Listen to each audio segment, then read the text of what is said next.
When did you discover your wife had a different name? The FedEx envelope felt heavier than it should have as I turned it over in my hands. It was addressed to Michelle Torres at my address, 1247, Oakwood Drive, but no Michelle Torres lived here. Just me, Jake, and my wife Sarah. Sarah Collins. Well, Sarah Henderson now, since we've been married 3 years. I stared at the name again. Michelle Torres. The handwriting was clearly official, government-style block letters, with a return address from the U.S. District Court, Eastern District of Virginia. Honey, you getting the mail? Sarah called from the kitchen, her voice carrying that familiar warmth that still made my chest tight after all this time. Yeah, just sorting through it, I called back, my voice somehow steady despite the ice water now flowing through my veins. My hands were trembling as I held the envelope up to the afternoon light streaming through our front window. The paper was too thick to see through, but I could make out what looked like an official seal pressed into the contents. I should have called out to her right then. Should have asked if she knew anyone named Michelle Torres. Should have handed over the envelope with a laugh and a shrug, chalking it up to mail carrier error. Our postal worker, old Mrs. Henderson, was notorious for mixing up deliveries on our street. Instead, I found myself walking to my home office and quietly closing the door. My hands shook as I carefully opened the envelope along the back seam, trying not to tear it in a way that would be obvious. Inside was a single sheet of letterhead from the U.S. Attorney's Office. The words swam before my eyes as I read. Notice of outstanding federal warrant. This serves as official notification that an active warrant remains in effect for Michelle Elena Torres, DOB 03/15/1989. Asterisk charges, wire fraud, 18 U.S.C. Section 1343, money laundering, 18 U.S.C. Section 1956, theft from organizations receiving federal funds, 18 U.S.C. Section 666, asterisk. Amount, $2,347,892 stolen from the Children's Hope Foundation between January 2018 and August 2019. Last known location, Seattle, Washington. If you have any information regarding the whereabouts of Ms. Torres, please contact. The letter slipped from my fingers and fluttered to the carpet. March 15, 1989. That was Sarah's birthday. Sarah, who I'd met at the Starbucks on Pine Street in downtown Seattle 4 years ago.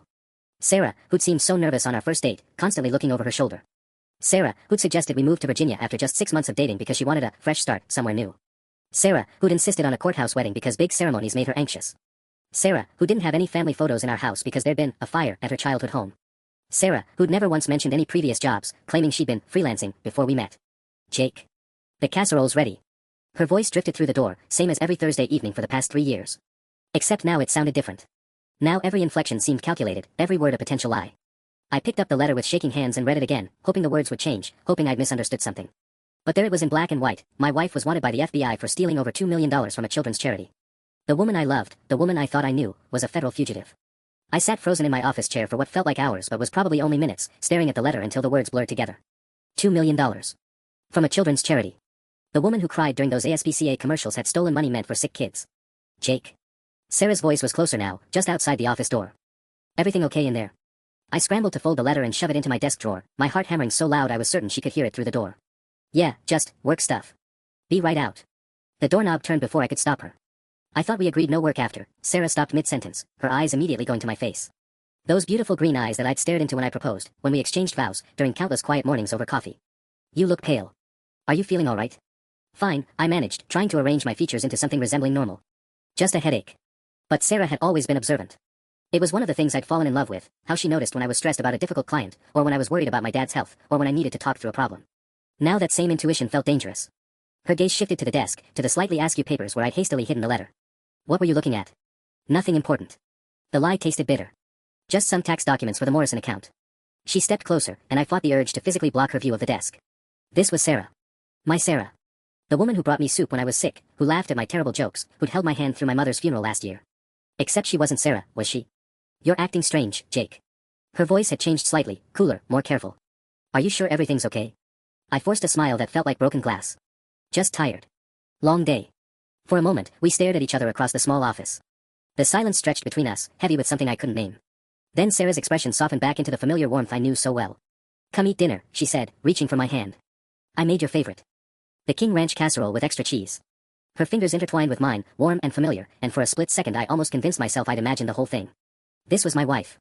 The woman who knew I liked extra cheese, who remembered that Thursdays were my longest days at work, who'd probably spent an hour making dinner because she wanted to take care of me. But as she led me toward the kitchen, chattering about her day's substitute teaching at Jefferson Elementary, all I could think about was the letter in my desk drawer. Michelle Elena Torres, the name echoed in my head with each step. How long had she been planning this? How carefully had she constructed Sarah Collins, complete with a teaching certificate and a Virginia driver's license? Had anything about our relationship been real, or was I just convenient cover for a fugitive? I was thinking we could watch that new documentary tonight, Sarah was saying as she served me a generous portion of casserole. The one about the national parks you bookmarked. I nodded and smiled and made appropriate responses, but inside, I was calculating. 3 years of marriage. 4 years together total. How much of our joint savings account was money she'd stolen from sick children? How much of our life together was built on a foundation of lies? And what was I supposed to do now? Dinner was the longest hour of my life. Every bite of casserole tasted like cardboard as I watched Sarah, Michelle, across our kitchen table, animated as she told me about little Emma Rodriguez struggling with her multiplication tables. The same woman who'd stolen over $2 million from children was now concerned about a 7-year-old's math homework. "Jake, you're not eating," she said, pausing mid-story. "You really don't look well." I forced another forkful down. "Just thinking about the quarterly reports. They're due Monday. You work too hard." She reached across and squeezed my hand. Her wedding ring caught the light, a simple gold band we'd picked out together at Morrison Jewelers downtown. I'd saved for months to afford the matching set. "Maybe you should take tomorrow off. We could drive to Shenandoah, do that hiking trail we've been talking about." The casual way she suggested it made my skin crawl. Take a day off. Drive to an isolated hiking trail in the mountains. With a woman who'd been running from federal authorities for 4 years. "Can't," I said quickly. "Too busy with tax season." After dinner, she curled up next to me on our navy blue sectional while I pretended to watch a documentary about Yellowstone. But all I could think about was the letter upstairs. I needed to know more. Needed to understand what I was dealing with. "I'm going to grab some antacids," I said during a commercial break. "That casserole's not sitting right." In the bathroom, I pulled out my phone and searched Michelle Torres FBI wanted. My hands shook as I scrolled through the results. The first hit was a news article from August 2019, former Children's Hope Foundation bookkeeper vanishes with $2.3 million. There was a photo, a professional headshot of a woman with shoulder-length brown hair, wearing a conservative blue blazer. The bone structure was identical, but everything else was different. The hair, the makeup, even the way she held her mouth. But those green eyes were unmistakable. My wife's eyes. The article detailed how Michelle Torres had systematically siphoned money from the foundation's accounts over 18 months, creating fake vendor payments and forged invoices. She'd been the trusted bookkeeper for 3 years before anyone noticed discrepancies. By the time the FBI got involved, she'd vanished completely, leaving behind only an empty apartment and a trail of false identification documents. I scrolled further. Another article from September 2019 mentioned that Torres had sophisticated knowledge of financial systems and likely had helped creating her new identity. The FBI suspected she'd been planning her disappearance for months. "Jake." Sarah's voice from the living room made me jump. "You okay in there?" "Yeah, just stomach issues."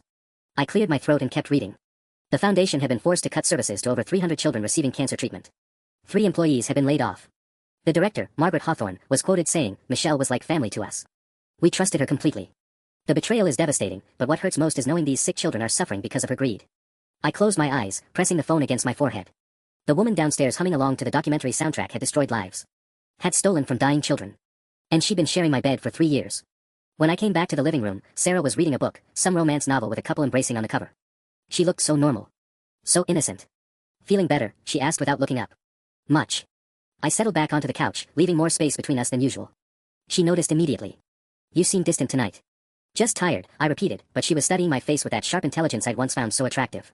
"Jake." Her voice was gentle but firm. "What's wrong? And don't say work. I know you better than that." The irony nearly made me laugh. She knew me better than that. But I didn't know her at all. "Nothing's wrong," I said, meeting those green eyes directly. "Everything's perfect." Something flickered across her expression, so quick I almost missed it. But for just a moment, Sarah's mask slipped, and I saw something cold and calculating underneath. Then she smiled, warm and familiar. "Good.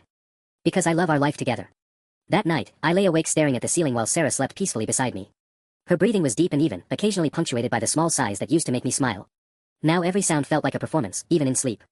At 3:47 a.m., I gave up on rest and crept downstairs to my office. I needed to know everything. If I was going to figure out what to do next, I had to understand exactly who I'd been living with. I spent the next 2 hours diving deeper into Michelle Torres' case. The Children's Hope Foundation had been her perfect target, a small nonprofit with minimal oversight and an aging computer system. According to the FBI's public statements, she'd created 17 different shell companies, all with names similar to legitimate medical suppliers. Over 18 months, she processed fake invoices totaling $2,347,892.14. The precision of that number made my stomach turn. Not a round figure, she'd stolen every penny she could grab. I found more photos buried in news archives. Michelle Torres at the Foundation's 2018 Christmas party, wearing a red dress and smiling broadly while presenting a donation check to a family with a 6-year-old leukemia patient. The same month she'd started systematically robbing that child's treatment fund.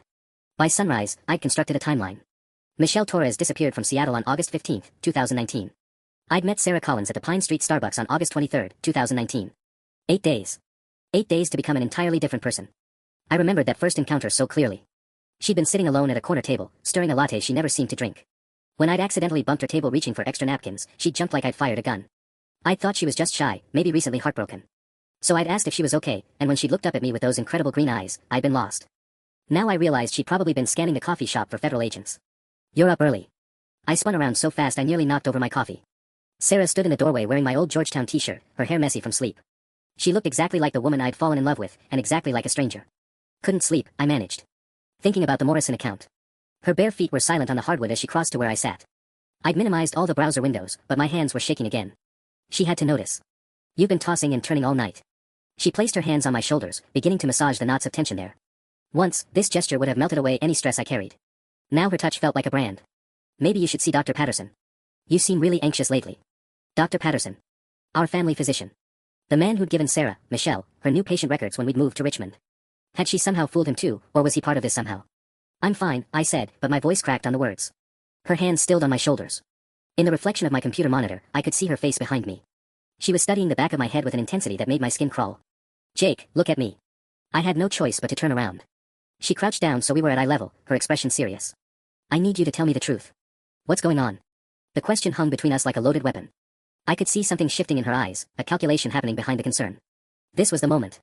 I could confront her right now, demand answers, blow up our entire life in this quiet morning light. Instead, I forced myself to lean forward and kiss her forehead. Just work stress, sweetheart. Nothing that won't pass. But as she smiled and headed back upstairs, I caught her glancing once more at my computer screen. And I realized that Sarah Collins might not be the only one who'd learned to lie. The next morning, I called in sick to work for the first time in 2 years. I couldn't sit through client meetings and pretend to care about tax deductions when my entire world had imploded. Sarah left for her substitute teaching job at 7:15 a.m., kissing me goodbye and reminding me to drink plenty of fluids, the same caring routine we'd followed countless times before. Except now I watched from the bedroom window as she backed out of our driveway, wondering if she'd really go to Jefferson Elementary or if that was just another lie in an elaborate performance. At 8:30 a.m., I called the number from the federal notice. FBI Financial Crimes Division, this is Agent Martinez. My mouth went dry. I received a notice about Michelle Torres. I think I have information. There was a pause. Can you hold please? The next voice was crisp, professional. This is Special Agent Rebecca Chin. You said you have information about Michelle Torres. She's my wife. The words came out in a rush. Except her name is Sarah Collins now, and we've been married for 3 years, and I just found out yesterday when you sent that notice to my house. Another pause, longer this time. Sir, I'm going to need you to come in immediately. Are you available this morning? 2 hours later, I sat in a sterile conference room in the federal building downtown, staring at a manila folder thick with documents. Agent Chen was younger than I'd expected, maybe early 30s, with sharp eyes behind wire-rimmed glasses. Across from her sat Agent David Park, older and broader, who'd been working the Torres case since 2019. You're certain this is the same woman? Agent Chen slid a surveillance photo across the table. It was grainy, taken from a distance, but unmistakably Sarah walking out of a Bank of America in downtown Richmond. The timestamp read 3 weeks ago. That's her. My voice sounded hollow. That's my wife. Agent Park leaned forward. Mr. Henderson, I need you to understand the gravity of this situation. Michelle Torres isn't just a thief. Our investigation suggests she's part of a larger identity theft ring. The woman you married has been living as Sarah Collins for over 4 years using documentation we believe was purchased from a sophisticated forgery operation. What does that mean? It means she's not just running from the Children's Hope Foundation theft. She's likely committed multiple felonies related to identity fraud, document forgery, and potentially other financial crimes we haven't discovered yet. Agent Chin opened another file. We've been tracking unusual financial activity in the Richmond area that matches her previous patterns. Small transfers, shell companies, always staying under reporting thresholds. If she's active again. She works at an elementary school, I interrupted. She has access to employee records, parent information, emergency contacts. Jesus Christ, how many identities could she steal from one substitute teaching position? The agents exchanged a look that confirmed my worst fears. Mr. Henderson, Agent Park said carefully, we need your help. But I want you to understand that cooperating with this investigation means your marriage is over. There's no scenario where Michelle Torres, Sarah Collins, walks away from this. I thought about the casserole she'd made me last night. The way she massaged my shoulders this morning. 3 years of shared jokes and quiet Sunday mornings and her hand in mine during movies. All of it built on lies. What do you need me to do? Agent Chin pulled out a small device about the size of a thumb drive. We need evidence of her real identity, her current activities, any documentation she might have hidden in your house. This recording device. You want me to spy on my own wife? We want you to help us stop a federal fugitive who's potentially victimizing more families. Agent Park's voice was firm. She's already destroyed one children's charity. How many more people will she hurt if we don't act? I stared at the recording device, thinking about Margaret Hawthorne's quote in the news article. The betrayal is devastating, but what hurts most is knowing these sick children are suffering because of her greed. How long do I have before she figures out that you found her? Agent Chin checked her watch. That federal notice was sent out as part of a routine canvass. We send them to addresses where financial anomalies match Torres's patterns, unusual cash deposits, frequent address changes, employment gaps. But if she's as smart as we think she is, she'll realize what it means soon enough. How soon? My throat felt raw. Could be days, could be weeks. Depends on how closely she's monitoring for exactly this kind of thing. Agent Park leaned back in his chair. Professional fugitives, the successful ones, they develop instincts. Any deviation from routine, any unusual behavior from the people around them, they notice. I thought about how Sarah had studied my face last night, the way she glanced at my computer screen this morning. She already knows something's wrong. I'm a terrible liar. Then we need to move fast. Agent Chin pulled out a tablet and scrolled through what looked like surveillance footage. We've been watching your house since yesterday evening. She left for Jefferson Elementary at 7:17 a.m., but our contact there says no substitute teachers were scheduled today. The words hit me like a physical blow. Where did she go? Unknown. But she returned home at 11:43 a.m., about 20 minutes after you left for this meeting. Agent Park's expression was grim. She was carrying what appeared to be a safety deposit box. My hand started shaking again. We don't have a safety deposit box. You don't. But Michelle Torres might. Agent Chen turned the tablet toward me, showing grainy footage of Sarah, Michelle, walking up our front steps carrying a small metal box. The question is whether she's retrieving emergency funds or emergency documentation. What's the difference? Emergency funds mean she's planning to disappear. Emergency documentation means she's planning to become someone else entirely. Agent Park stood up, pacing to the window. Either way, your window of opportunity is closing rapidly. I stared at the surveillance photo, trying to reconcile the woman in the image with the person who'd kissed my forehead 6 hours ago. What happens if I can't get you what you need? Then Michelle Torres vanishes again, probably forever this time. And whatever money she's stolen since arriving in Richmond disappears with her. Agent Chen's voice softened slightly. Mr. Henderson, we ran a preliminary analysis of unusual financial activity in your area. In the past 18 months, there have been 47 cases of identity theft affecting families with children under 12. The pattern matches Torres's previous methods exactly. 47 families. The number felt impossible. You think she's been stealing from parents at the school? Among other places. Substitute teaching gives her access to records, but she's also worked part-time at Riverside Pediatrics and volunteered at the YMCA children's programs. Everywhere she goes, families start reporting unusual credit activity within months. I closed my eyes, remembering how proud Sarah had seemed about her volunteer work. How she'd come home with stories about helping kids learn to swim, organizing the holiday toy drive. The whole time, she'd been gathering information to destroy their families' financial lives. The recording device, I said, opening my eyes. How does it work? Agent Chen picked up the small device. Audio only, encrypted transmission to our monitoring station. You'll need to get her talking about her past, her real name, anything that confirms her identity. Even better if you can document her accessing hidden accounts or identification. She'll never just confess to me. Then you'll need to make her think she has to. Agent Park returned to the table, his expression serious. Mr. Henderson, I need to prepare you for the possibility that when Michelle Torres realizes she's been exposed, she may not react, predictably. Meaning cornered fugitives can become dangerous. To themselves, to others, to anyone they think might threaten their freedom. He paused. Including spouses who might testify against them. The temperature in the room seemed to drop 10 degrees. You think she'd hurt me? I think she's already demonstrated she's willing to do whatever it takes to protect herself. She's been lying to your face for 4 years, stealing from sick children, building new identities. Someone capable of that level of deception. Agent Chin shook her head. We can't predict what she'll do when she feels trapped. I thought about the safety deposit box, about Sarah's absence from school this morning, about the calculating look I'd caught in her eyes the night before. How much time do I have? We'll know more once she makes her next move. But Mr. Henderson. Agent Park's voice was urgent. If you're going to help us, it has to be today. Tonight, at the latest. Every hour we wait increases the chance that Michelle Torres disappears forever. I drove home in a daze, the recording device feeling like it weighed 50 pounds in my jacket pocket. Agent Chen had given me a cover story, food poisoning from yesterday's lunch meeting, which explained both my sick day and my pale complexion. But as I pulled into our driveway at 2:47 p.m., I knew Sarah would see right through any lie I tried to tell. Her Honda was already there, parked at the same careful angle she always used. Everything looked normal from the outside, our blue Craftsman house with the white shutters, the small garden she planted last spring, the welcome mat we bought together at Target. But now I noticed things I'd missed before. How all the curtains were drawn tight, even though Sarah usually loved natural light. How she positioned her car for a quick exit rather than pulling all the way into the garage. I sat in my truck for 5 minutes, trying to work up the courage to go inside. The recording device had a simple on-off switch, one click and everything Sarah said would be transmitted directly to the FBI monitoring station. But once I turned it on, there was no going back. I'd officially become a federal informant against my own wife. The front door opened before I reached it. You're back early, Sarah said, and her smile didn't quite reach her eyes. She was wearing dark jeans and a black sweater, traveling clothes, I realize now. Feeling better. A little. I kissed her cheek, the same automatic gesture we'd shared thousands of times.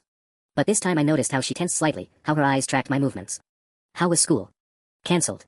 Water main break flooded the cafeteria. The lie came so smoothly I almost believed it. I spent the day running errands instead.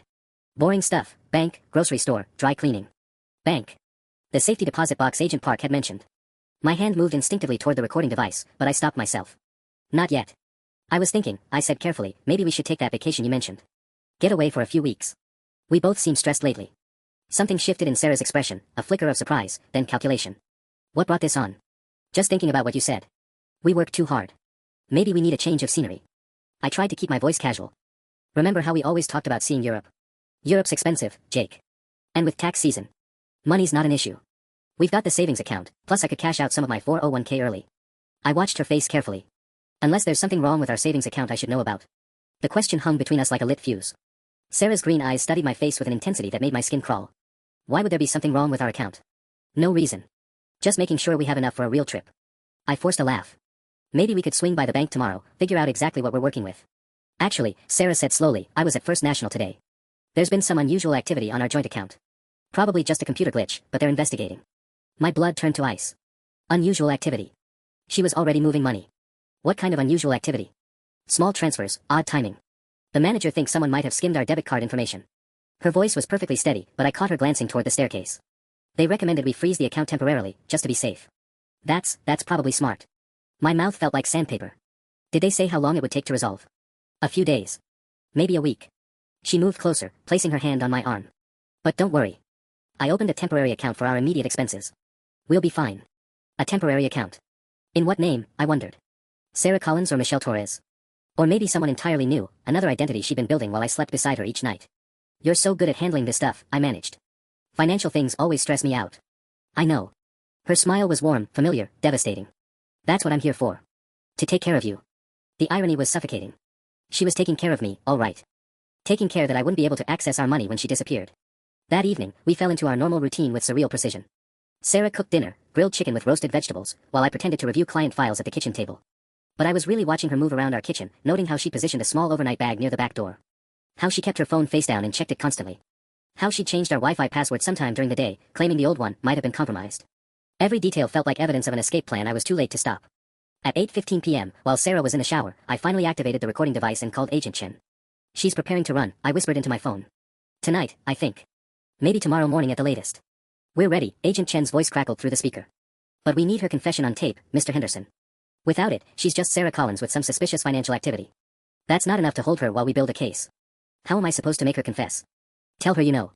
Force her hand. The bathroom door opened upstairs, and I heard Sarah's footsteps heading toward our bedroom.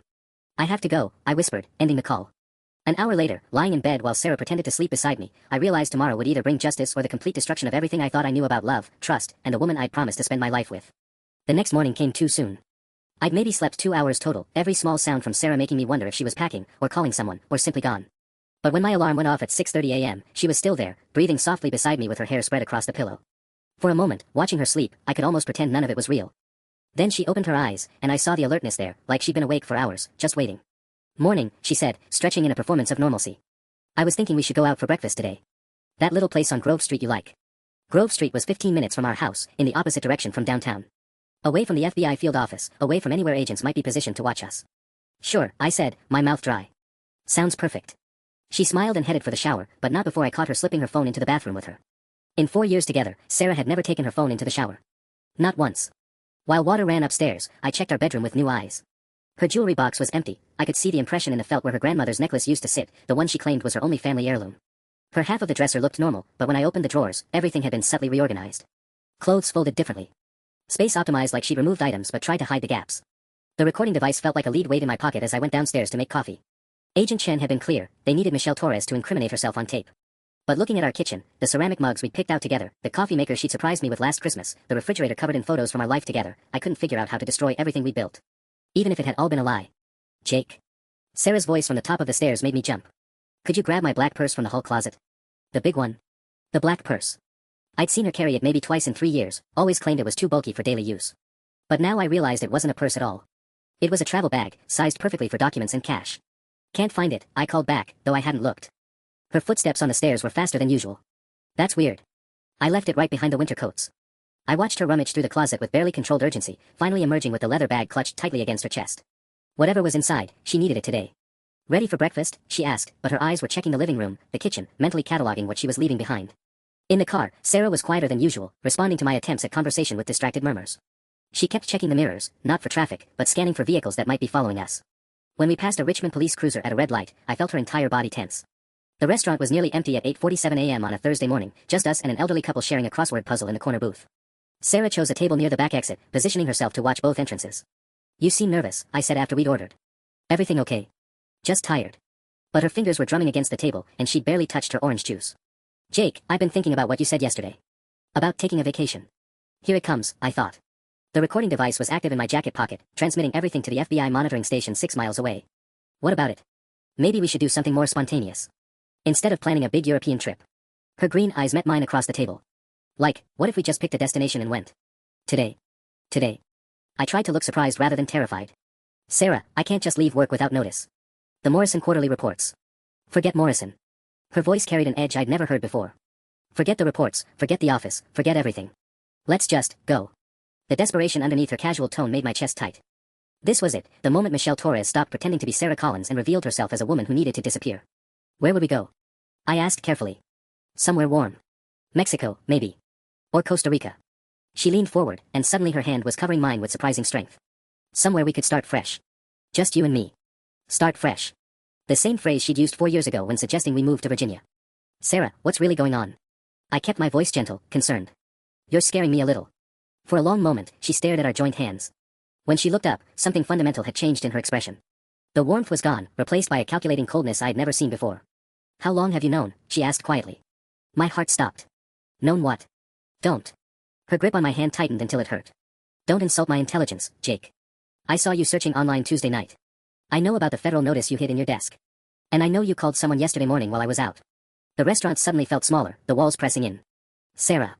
My name, she said in a voice like ice, is Michelle Elena Torres. And if you've done what I think you've done, you just made the biggest mistake of your life. The words hit me like a physical blow. My name is Michelle Elena Torres. After 3 years of marriage, my wife had just confessed to being a federal fugitive in a crowded restaurant, her voice so calm she could have been discussing the weather. I don't understand, I whispered, though of course I understood perfectly. Michelle's laugh was bitter. You're still trying to play innocent. Jake, I've been watching you for 2 days. You called the FBI field office at 8:43 a.m. yesterday morning from our kitchen phone. The conversation lasted 11 minutes. Her green eyes were like chips of ice. Did you really think I wouldn't notice? My mouth went dry. The recording device in my pocket felt like it was burning through the fabric, transmitting every word to Agent Chen and Agent Park. Michelle, Stop. Her grip on my hand was cutting off circulation now. Just stop lying to me. After everything we've built together, after 3 years of marriage, you couldn't even give me the courtesy of a conversation before you ran to the FBI. The elderly couple in the corner booth was staring now. Michelle noticed too, and her voice dropped to barely a whisper. Here's what's going to happen. We're going to finish breakfast like a normal couple. Then we're going back to the house, and you're going to help me pack. And then we're leaving Richmond together. Her smile returned, but it was all teeth now. Because despite everything, I do love you, Jake. And I'm hoping you love me enough to give me a chance to explain. Explain what? How you stole $2.5 million from sick children. The words tumbled out before I could stop them. Michelle's face went completely blank. For a terrifying moment, I thought she might scream, or hit me, or simply walk away. Instead, she started laughing, a sound so hollow it made my skin crawl. Is that what they told you? That I'm some kind of monster who steals from dying kids? She shook her head, and for just a second, I caught a glimpse of something that might have been genuine pain. God, Jake. You really don't know me at all. Then tell me. Tell me who you really are. She glanced around the restaurant, then pulled out her phone and showed me the screen. It was a banking app, but the name on the account read Henderson Holdings LLC, not Michelle Torres, not even Sarah Collins. Remember when I said there was unusual activity on our joint account? I wasn't lying. Someone has been watching our finances for weeks. Tracking every deposit, every withdrawal. Her voice was deadly quiet.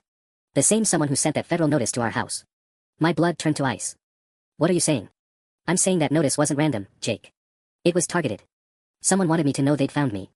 She leaned closer, and I could smell her familiar perfume, the same scent I'd been breathing in for 3 years. The question is whether my husband is working with them willingly, or whether they're using him. The implication hit me like a sledgehammer. She thought I was being manipulated by the FBI. That maybe I was as much a victim as she was. Michelle, the money from the Children's Hope Foundation, was already being stolen when I got there. Her voice cracked slightly. Margaret Hawthorne wasn't the saint the newspapers made her out to be. She'd been embezzling for years, using shell companies and fake invoices.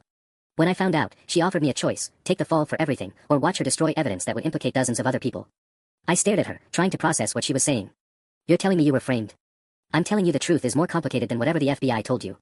She pulled her hand away from mine and stood up abruptly. But we can't discuss this here. Too many ears. She threw a $20 bill on the table, more than enough to cover our barely touched breakfast, and headed for the exit. I had no choice but to follow, my mind reeling with possibilities I hadn't considered. What if Michelle really was innocent? What if I'd just helped the FBI track down a whistleblower instead of a criminal? Or what if she was exactly as guilty as they said, and simply better at manipulation than I'd ever imagined?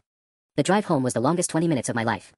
Michelle sat in the passenger seat, her black purse clutched in her lap, staring out the window with an expression I couldn't read. Every few seconds, she'd check the side mirror, watching for vehicles that might be following us. The recording device, she said suddenly, not looking at me.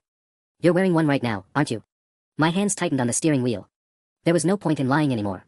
Yes. She nodded like she'd expected it. Battery operated or hardwired? Battery, I think. Why? Because depending on the range, we have maybe 15 minutes before they lose signal and decide to move in. She finally turned to look at me, and her expression was softer than I'd expected. Jake, I need you to listen very carefully. When we get to the house, I'm going to show you something. Documents I've been keeping in case this day ever came. But once I show you, there's no going back for either of us. What kind of documents? Proof that Margaret Hawthorne embezzled over $4 million from the Children's Hope Foundation over 6 years. Proof that she used my access codes to process fake invoices after I'd already quit. Proof that the FBI has known about her real crimes for 2 years but can't prosecute her because she's been cooperating with a larger investigation into nonprofit fraud. I pulled into our driveway, my mind spinning. If that's true, why didn't you go to the authorities yourself? Michelle's laugh was bitter. Because Margaret had backup plans. Photos of me accessing Foundation accounts after hours, photos that were real, but taken when I was trying to document her crimes. Fake email chains showing me communicating with shell companies. She set up a perfect frame job, Jake. The only choice I had was to disappear and hope someday I could prove my innocence. We sat in the driveway for a moment, neither of us moving to get out. The house looked so normal in the afternoon sunlight, our quiet suburban life continuing its peaceful facade while everything underneath crumbled. The substitute teaching, the volunteering, I said. What about the families whose identities were stolen? Agent Chen said 47 cases. 47 cases that started 8 months before I even moved to Richmond. Michelle's voice was sharp. But they needed a suspect, and I was convenient. Someone already running from federal charges.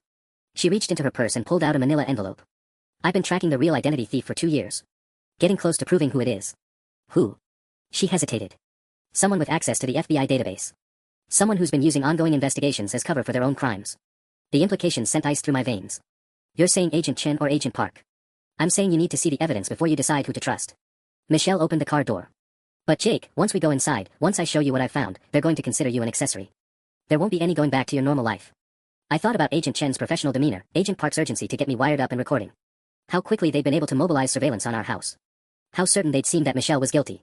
Why should I believe you? I asked. Michelle reached across and took my hand, her touch gentle now instead of desperate. Because despite everything, despite all the lies I've told about my name and my past, I have never lied about loving you. You're the only real thing in my life, Jake. The only thing worth saving. Looking into those green eyes, I realized I was about to make a choice that would define the rest of my life. Trust the federal agents who'd shown me official documents and surveillance photos, or trust the woman who'd shared my bed for 3 years while living under a stolen identity. Show me, I said. Inside our house, Michelle moved with purpose I'd never seen before. She went straight to our bedroom closet, pushing aside winter coats to reveal a small panel in the back wall that I'd never noticed. Behind it was a fireproof safe I didn't know existed. The combination is your birthday, she said, her fingers working the lock. October 15th, 1991. I wanted something I'd never forget, even under pressure. The safe contained 3 thick folders, 2 cell phones, and what looked like $10,000 in cash. Michelle pulled out the first folder and spread its contents across our bed, bank statements, email printouts, and photographs that made my stomach drop. This is Margaret Hawthorne's real financial activity, she said, pointing to highlighted transactions. Look at the dates. Payments to Mercy Medical Supply and Hope Equipment LLC, companies that exist only on paper. The transfers started in 2016, 2 years before I even worked there. I studied the documents, my accounting background making the fraud patterns obvious. These shell companies, they're all variations on the Foundation's legitimate vendors. Exactly. Margaret would create a fake Mercy Medical Supplies to mirror the real Mercy Medical Supply. Close enough that casual audits wouldn't catch it, different enough to route money into her personal accounts. Michelle flipped to another section. She stole $4.2 million over 6 years. The $2.3 million they're blaming me for represents just the final 18 months. But the FBI said you processed these invoices. With Margaret's gun pointed at me. Michelle's voice was flat. August 12, 2019. She called me into the office after hours, said she needed help with an urgent payment. When I got there, she had everything set up, forged invoices, fake vendor approvals, my computer already logged into the system. She told me to process the transactions or she'd kill me and make it look like a suicide. My hands shook as I examined the next document, a police report dated August 13, 2019. You filed a report. I tried. Seattle PD took the information, but Margaret had an alibi. Dinner with the mayor and 3 city council members. They said it was my word against a pillar of the community. Michelle sat heavily on our bed. The detective suggested I might be confused about the timeline due to stress. So you ran. So I disappeared before she could frame me for everything. Michelle opened the second folder, revealing surveillance photos of a woman I didn't recognize. This is Special Agent Rebecca Chen, except her real name is Rebecca Martinez. She's Margaret Hawthorne's niece. The room spun around me. That's impossible. Is it? Think about how quickly they found you. How they had surveillance photos of me within hours. How they pushed you to wear a recording device without offering any protection. Michelle's voice was urgent now. Jake, they're not trying to arrest me for the Children's Hope theft. They're trying to silence me before I can prove Margaret's involvement. I stared at the photo of Agent Chen, or Martinez. The bone structure was similar to Margaret Hawthorne's, now that I was looking for it. The identity thefts in Richmond are real, but they're being committed by someone with access to federal databases. Someone who can run background checks on families, access social security records, monitor financial activity. Michelle pulled out the second cell phone and showed me the screen. I've been tracking the pattern. Every family victimized had children enrolled in programs where Rebecca Chen conducted community outreach visits. You think Agent Chen is stealing identities and using your case as cover? I think she's part of a network. Margaret, Rebecca, possibly Agent Park, all connected, all profiting from crimes they're pinning on convenient scapegoats. Michelle stood up, pacing to our bedroom window. And now they've got my husband wearing a wire, gathering evidence to put me away forever. The recording device in my pocket felt like it weighed 100 pounds. Everything Michelle was showing me seemed legitimate, the documents, the financial records, the surveillance photos. But it could also be an elaborate manipulation by a woman desperate enough to forge federal documents. How do I know any of this is real? I asked. Michelle smiled sadly. Because in about 10 minutes, Agent Chen is going to call your phone. She's going to say they've lost your signal and need you to confirm your location. When you don't answer immediately, they'll send units to the house. As if summoned by her words, my phone rang. The caller ID showed the FBI field office number. Don't answer it, Michelle said quietly. Not until you've decided who you trust. The phone rang 4 times, then went to voicemail. Almost immediately, it started ringing again. They're coming, Michelle whispered. Jake, we have maybe 5 minutes before this house is surrounded.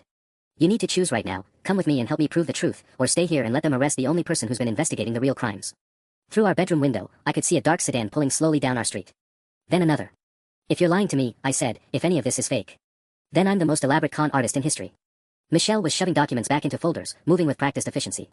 But if I'm telling the truth, then walking out that door with me is the only way either of us survives this. The sedans had stopped 2 houses away. I could see figures moving inside them. The back door, Michelle said, shouldering her black purse. Through the woods to Miller's Creek. I have a car waiting there. My phone rang again. This time, the display showed Agent Park's direct number. I grabbed Michelle's hand and we ran. Through the back door, across our small yard, into the line of oak trees that bordered Miller's Creek. Behind us, I heard car doors slamming, voices shouting orders. The recording device bounced against my ribs as we crashed through underbrush, branches tearing at our clothes. There, Michelle gasped, pointing to a silver Toyota Camry parked behind a cluster of pine trees. Keys are under the wheel well. As she fumbled for the keys, I heard dogs barking in the distance. Michelle, if you're wrong about this. I know. She found the keys and unlocked the car. Jake, I know what I'm asking you to give up. Your job, your house, your entire life. But they're going to paint you as my accomplice whether you help me or not. At least this way, we have a chance to prove what really happened. I slid into the passenger seat just as the Toyota's engine turned over. Through the trees, I could see dark figures moving through our backyard, spreading out in a search pattern. Where are we going? I asked as Michelle pulled onto a service road I didn't know existed. Norfolk. I have a contact there, someone who's been helping me investigate Margaret's network. She handed me a burner phone from the center console. Call this number. Tell whoever answers that Sarah needs a safe house for 2. The number connected on the first ring. Henderson residence, said a voice I didn't recognize. Sarah needs a safe house for 2, I repeated, feeling ridiculous. 20 minutes. Warehouse District, 1847, Commerce Street. Park in the back. The line went dead. As we drove through Richmond suburbs, Michelle filled in details that made my stomach turn. Margaret Hawthorne's embezzlement network stretched across 12 states, using children's charities as fronts for money laundering. Rebecca Chen had been placed in the FBI's Financial Crimes Division specifically to monitor investigations that might threaten the operation. The identity theft started when they realized local families were perfect targets, Michelle explained, taking a sharp turn onto I-64 East. Parents of sick children, families dealing with medical emergencies, people too overwhelmed to monitor their credit reports carefully. Rebecca would identify targets through community outreach, then use federal databases to gather their information. How many victims? At least 300 families across Virginia, Maryland, and North Carolina. Maybe more. Michelle's knuckles were white on the steering wheel. The Children's Hope Foundation theft was just the beginning. They've been systematically destroying families for years. My phone rang again, Agent Chen's number. This time I answered. Jake, thank God, came her familiar professional voice. We lost your signal 20 minutes ago. Where are you? At home, I lied, watching Norfolk skyline approach through the windshield. Michelle went to the grocery store. Nothing unusual. We need you to stay put. Don't let her leave your sight when she returns. There was urgency in Agent Chen's voice now. We're moving up the timeline. Arrest is happening today. Understood, I said, then hung up. Michelle had been listening. Good. That buys us maybe 2 hours before they realize you're gone. The warehouse at 1847, Commerce Street looked abandoned from the outside, broken windows, rusted loading docks, weeds growing through cracked pavement. But when we knocked on the rear entrance, it opened immediately. Sarah, said a woman about 60 years old with silver hair and sharp blue eyes. You look terrible, honey. Come inside. The warehouse interior had been converted into a sophisticated operations center. Computer equipment lined the walls, displaying financial records, surveillance footage, and what looked like organizational charts connecting dozens of names and faces. Jake, the woman said, extending her hand. I'm Linda Vasquez, former FBI forensic accountant. Until 18 months ago, I was investigating the same network that's been chasing your wife. Former FBI. I shook her hand, noting the firm grip. What happened 18 months ago? Linda's expression darkened. I got too close to the truth. Started asking questions about Rebecca Martinez's family connections, her unusual case closure rates. 3 weeks later, I was accused of mishandling evidence in an unrelated case. Forced retirement with a tainted record. She led us to a wall covered with photographs and documents, Margaret Hawthorne, Rebecca Chen, Agent Park, and at least 20 other faces connected by red string like something from a conspiracy thriller. David Park isn't FBI, Linda said, pointing to his photo. He's private security, hired by Margaret's network to pose as a federal agent. The real Agent Park retired in 2018. The revelation hit me like a physical blow. Everything they told me was a lie. Not everything. Michelle really was wanted by the FBI, but for questioning as a witness, not as a suspect. The warrant they showed you was fabricated. Linda pulled out a genuine federal document. This is the real notice. It asks for information about Michelle Torres's whereabouts so she can testify against Margaret Hawthorne. Michelle sank into a chair, her face pale. They wanted to silence me before I could testify. That's why they sent the fake warrant to our house, to flush me out. And when Jake contacted them, they saw an opportunity, Linda continued. Use him to track you down, then eliminate both of you as threats to their operation. The weight of what we'd stumbled into was crushing. This wasn't just embezzlement or identity theft, it was an organized criminal enterprise with connections inside federal law enforcement. What do we do now? I asked. Linda smiled grimly. Now we finish what Michelle started. We gather enough evidence to bring down the entire network. How long do we have? Until they realize you're both gone. Linda checked her watch. Maybe 6 hours. After that, Rebecca Chen will mobilize every resource at her disposal to hunt you down. Outside, thunder rumbled in the distance. The storm was just beginning. Over the next 3 hours, Linda walked us through evidence that made my head spin. Financial records showing the network had stolen over $12 million across 4 years. Surveillance footage of Rebecca Chen meeting with known identity brokers. Phone records connecting Margaret Hawthorne to shell companies in 7 states. The beauty of their system, Linda explained, pulling up banking records on her computer, is that they use legitimate federal investigations as cover. Every time someone gets close to exposing them, they fabricate evidence and turn the whistleblower into a suspect. Michelle sat beside me, occasionally adding details that made the scope of the conspiracy clear.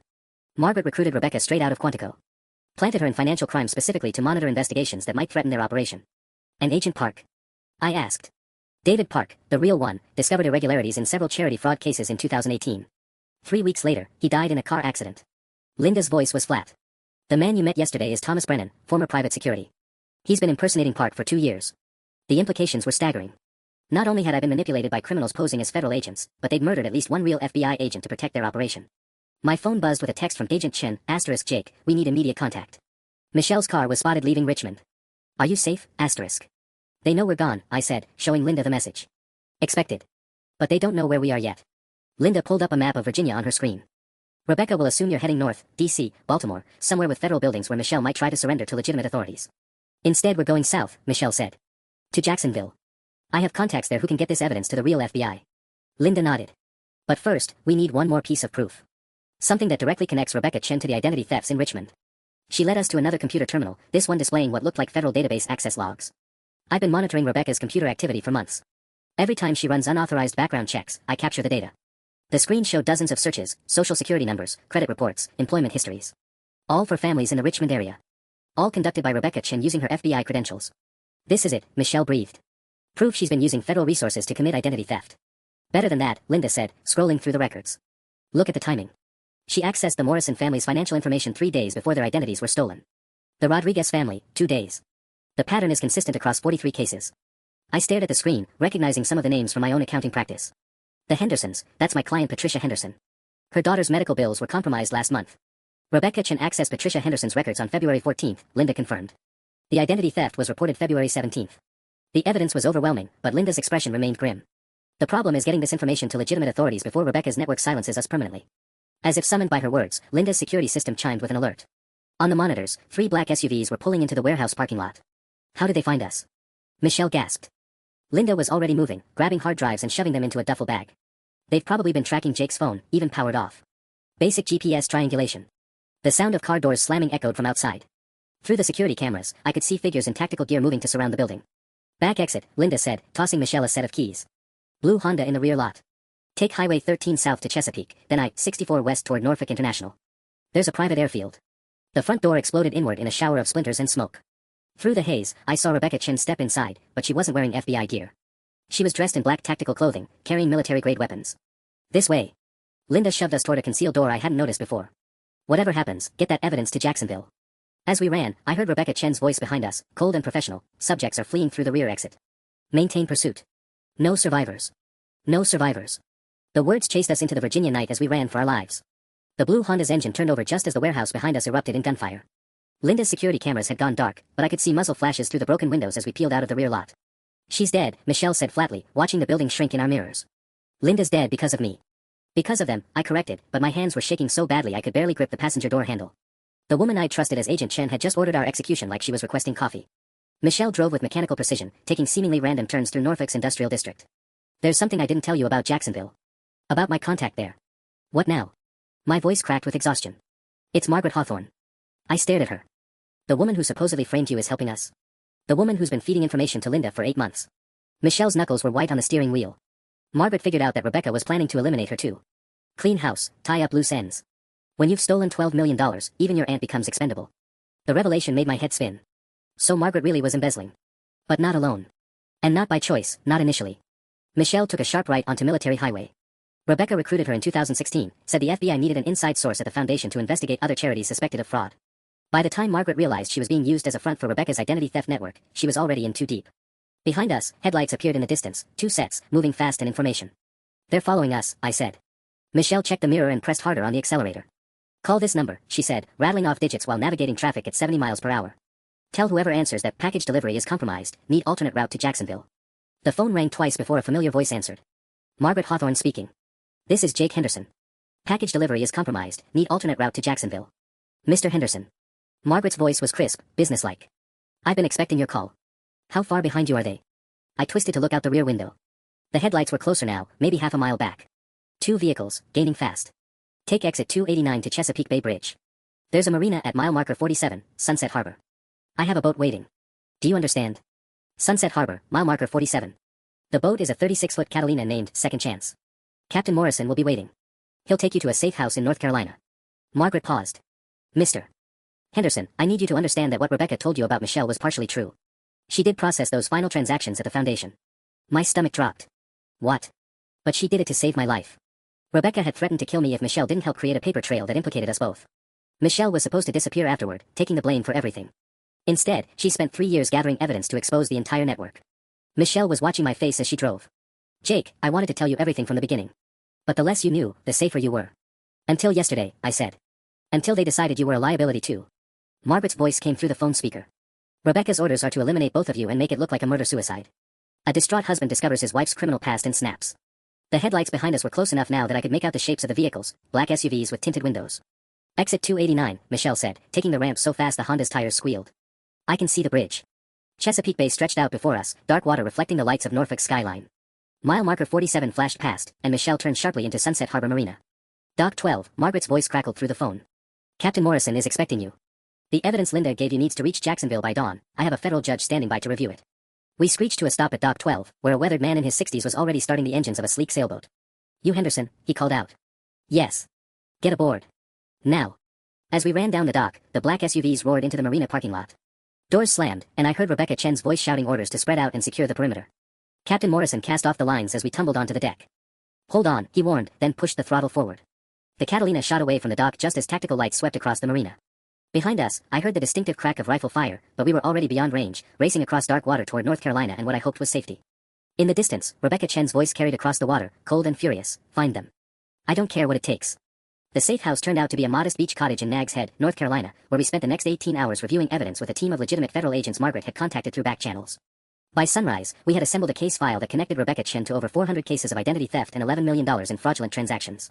At 9:47 a.m. on what should have been a normal Friday morning, I found myself sitting in the U.S. Attorney's office in Charlotte, watching Assistant U.S. Attorney David Kim review Linda's hard drives with the intensity of a man who'd just discovered buried treasure.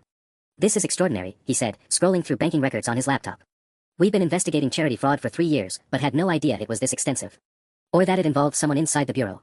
Michelle sat beside me, no longer Sarah Collins but not quite comfortable being Michelle Torres again either. What happens now?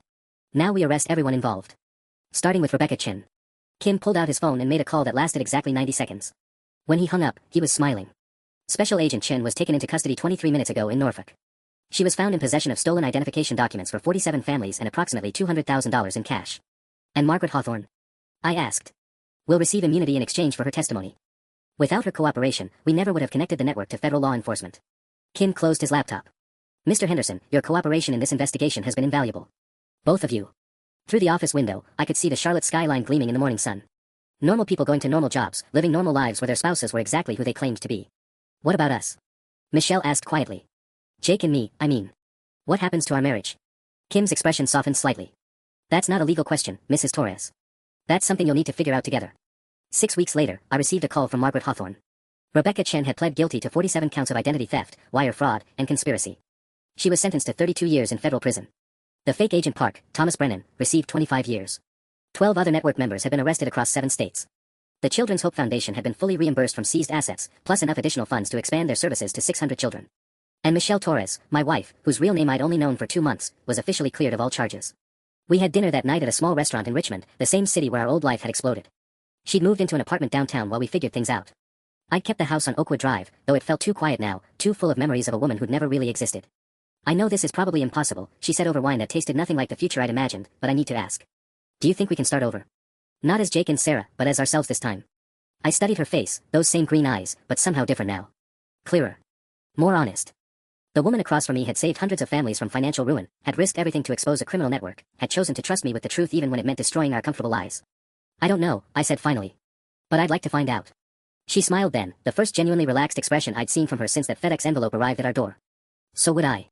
Outside, Richmond continued its quiet suburban rhythm, ordinary people living ordinary lives. But inside that restaurant, Jake Henderson and Michelle Torres, our real names, our real selves, began the complicated work of building something honest from the wreckage of everything we'd lost.